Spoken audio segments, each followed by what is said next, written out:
Hi friends, ఈరోజు interesting audio నవల వచ్చేసి లక్షాధిపతి ఆడియో నవలలో హీరో వచ్చేసి వేణు ఉంటాడు. వేణు చాలా కష్టపడి 5 లక్షలు సంపాదిస్తాడు. అది 1920లో. 1920లో తనకున్న ఆస్తులలో అన్నిట్లలో అప్పట్లో లక్షాధికారులు ఉంటారు. అందులో ఖాతాలలో ఇతను ఒకడు. అయితే ఇతని దగ్గర 5 లక్షలు ఉంటాయి. ఈ 5 లక్షలతో ఒక ఎక్స్పెరిమెంట్ మొదలు పెడతాడు. అలా అతనికి పెళ్ళి కావాలని ఒకటి, రిలేషన్స్ కావాలని ఒకటి, ఫ్రెండ్స్ కావాలని ఒకటి, ఇట్లా 5 లక్షల్ని ఒక్కొక్క దారిలో పెడతాడు. ఆ దారిలో ఒక్కొక్కరు, ఒక ముసలామె 5 లక్షలు, 1 లక్ష ఆడ తీసుకుంటే ఆమెకు బతకడానికి ఉపాధికి యూజ్ అవుతాయి. అప్పుడు ఆ అమ్మ రొట్టెలు చేసుకుంటూ కాల్చుకుంటూ బతుకుతుంది. అది చూసిన అమ్మను అమ్మమ్మనుగా నన్ను ఉండాలని, ఎందుకంటే ఆ లక్ష్య నాదే అని చెప్తాడు వేణు. తర్వాత ఇంకొకరు బాగా ఎంగేజ్లో ఉంటాడు. చదువుకోవడానికి డబ్బులు లేక బాధపడితే అతనికి ఆ లక్ష్య దొరుకుతాయి. అతను నాకు తమ్ముడులా ఉండాలని అడుగుతాడు. ఈ విధంగా ఇంకో వ్యక్తిని అలా చెప్తే ఇంకో వ్యక్తి దగ్గర ఇంకో లక్ష్య పెడతాడు. ఆ వ్యక్తికి తనకు ఎప్పటికీ సలహా ఇచ్చే స్నేహితుడుగా ఉండాలని తనని కోరుతాడు. ఈ విధంగా మూడో వ్యక్తి తనకు మామ అయ్యేటట్టు అవుతాడు. అతని బిడ్డని ఇచ్చేటట్టు అవుతుంది. వీళ్ళు ముగ్గురు కలిసి ఇతనికి చాలా హెల్ప్ఫుల్గా పెళ్ళి కావని వేణుకి పెళ్ళయ్యే విధంగా చేస్తారు. వేణు ఏం చేస్తాడంటే, వేణుకి డబ్బు మ్యాటర్ కాదు, ఫస్ట్ పెళ్ళి కావాల్సిన ఏజ్లో ఉంటాడు. దానికోసం దారిలో ఈ లక్ష్య పెట్టి ఒక మామ వరుస అయ్యే వ్యక్తితోటి అతనికి లక్ష్య దొరికేటట్టు చేస్తాడు. ఈ లక్ష్య నాదంటే నాదని హీరో మన వేణు అడుగుతాడు. వేణు అడిగితే దానికి నాదే అని అతనే అంటాడు. మామ లెక్క అవ్వాల్సిన అతని పేరు వచ్చేసి అప్పట్లో చంద్రయ్య అని ఉంటుంది. చంద్రయ్య కూతురు వచ్చేసి వీణని వేణు లవ్ చేస్తాడు. ఈ చంద్రయ్య కూతురుని ఇది నాది కాబట్టి నీది కాబట్టి ఇద్దరిది అని చెప్తాడు. ఎందుకంటే ఇక్కడ లక్ష్య పెట్టింది నేనే అని వేణు చంద్రయ్యతో చెప్తే వీణని ఇచ్చి పెళ్లి చేస్తాడు. దాంతో లక్షాధికారిగా ఇతనికి 5 లక్షలతో ఆ కాలంలో మిగతా 2 లక్షలు ఇద్దరు చిన్నపిల్లలు బాధపడుతూ ఆకలితో ఉంటే వారికి ఆ లక్ష్య దొరుకుతాయి. ఆ విధంగా వారు ఒకరేమో మంచి గవర్నమెంట్ స్కూళ్ళలో చదువుకునే టీచర్ దగ్గర 1 లక్షలు ఇవ్వడం వల్ల వాళ్ళని పెంచుకుంటుంది ఆ టీచర్. దాంతో వాళ్ళ లైఫ్ సెటిల్ అయిపోతుంది. సో ఇంకా మిగతా ముగ్గురు ఉంటారు కదా, ఒక అమ్మమ్మను, ఒక ఫ్రెండ్, ఒక ఎంగేజ్ బాయ్ తమ్ముడులాగా ఇంకో అతను సలహాదారులా ఉంటారు.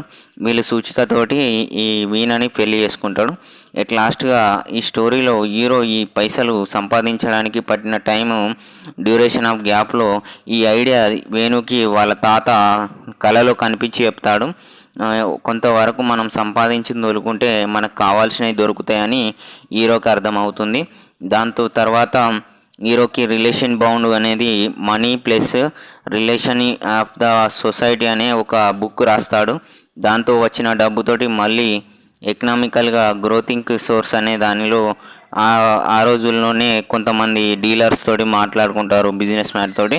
అది వాళ్ళకు ఇతని ఐడియా నచ్చుతుంది, కానీ ఈయనతోటి బిజినెస్ చేయలేకపోతారు. అప్పుడు వీణ సలహా ఇచ్చి నువ్వే ఒక బిజినెస్ స్టార్ట్ చేయమని సలహా ఇస్తుంది. అప్పుడు తనకు తోటి అమ్మతోటి ఒక చిన్న హోటల్ స్టార్ట్ చేస్తాడు.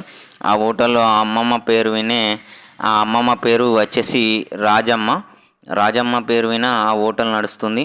దాంతో ఆ హోటల్ క్లిక్ అయిపోతుంది. తనకు సలహా ఇచ్చినట్టు ఇంకో అతను తనకు తమ్ముళ్ళ ఉండాలనుకున్న బ్రదరు వాళ్ళ లైఫ్ని కూడా సెట్ చేసి వాళ్ళ లైఫ్ని కూడా బిగ్ షోగా మార్చేస్తాడు. అయితే ఇక్కడ ఈ లక్షలకు సంబంధించిన గొడవ అంతా పోలీస్ స్టేషన్లో మొదట ఈ పైసల గురించి గొడవ జరుగుతుంది. ఈ గొడవ జరిగే విషయాన్ని మాత్రం పోలీస్ సార్ని ఎలా టార్గెట్కి స్టోరీగా మారుస్తుంది. పోలీస్ సార్ ఈ పైసలు నాయంటే నాయని గొడవ పెట్టుకుంటారు. వీళ్ళందరినీ గ్యాదర్ చేసి ఇవంతా నేనే చేశానని, పోలీస్ స్టేషన్లో ఇదంతా నేనే చేశాను, నా దగ్గర పైసలు ఉన్నాయి కానీ నా దగ్గర బంధుత్వాలు, ఆప్తాలు, పెళ్ళి కావాల్సిన ఏజ్లో నాకు పెళ్ళి కాలేకపోవడం, ఇవన్నీ చెప్పుకుంటాడు. దాంతో వీణ ఉన్న ఒపీనియన్ చాలా నచ్చి ఇతనే నాకు సెట్ అని ఫిక్స్ అవుతుంది. ఆమె రిలేషన్షిప్ బాగా స్ట్రాంగ్ అయ్యి హీరో మంచి సక్సెస్ అవుతాడు. తర్వాత కొంతమంది ఈ ఇదే ఐడియా ప్రిన్సిపల్ తోటి చాలామందిని ఈ ఈ మన వేణుని చంపడానికి ప్లాన్ ఇస్తారు.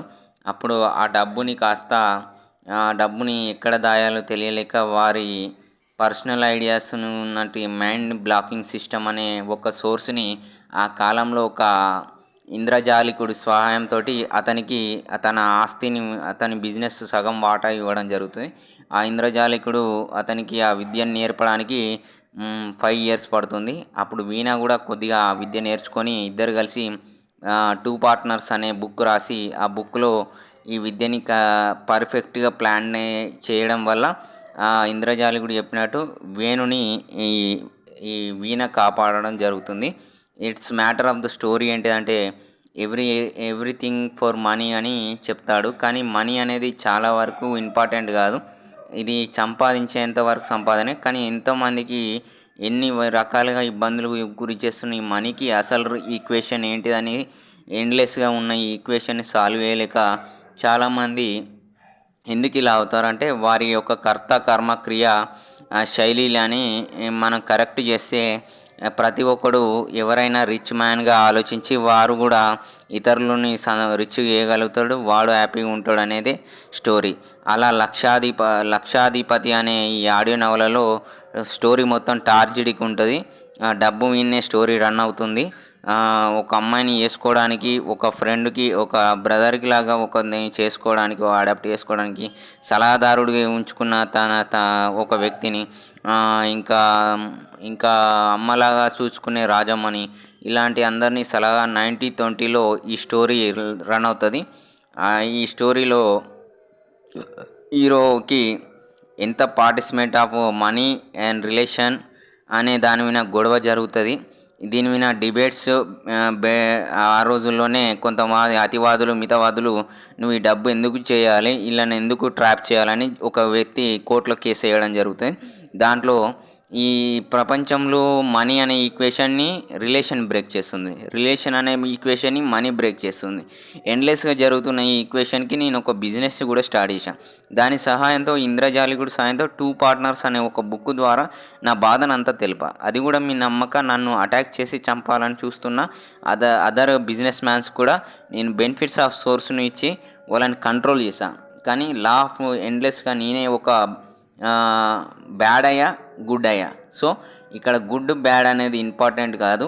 మనం చేసే పని కర్తవ్యమే ముఖ్యమని కోర్టులో తనకు తానే వాదించుకొని ఆ సెక్షన్ ఆఫ్ వర్డ్స్‌ని కంప్లీట్ చేస్తాను.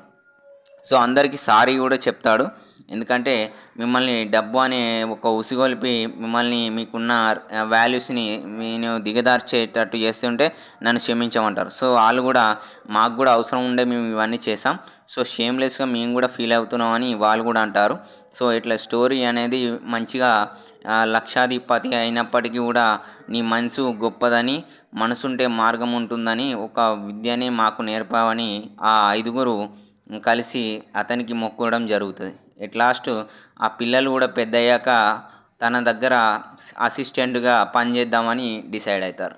స్టోరీలో ఎవడు గొప్ప కాదు, ఎవడు తక్కువ కాదు, డబ్బు గొప్ప కాదు, రిలేషన్ గొప్ప కాదు, అండర్స్టాండింగ్ అనేది చాలా ఇంపార్టెంట్ అని ఎండ్‌గా స్టోరీ ఎండ్ చేస్తాడు. ఇది 'లక్షాధిపతి' ఆడియో నవల ఉద్దేశం ఫ్రెండ్స్. ఇది friends. Bye friends. Bye bye.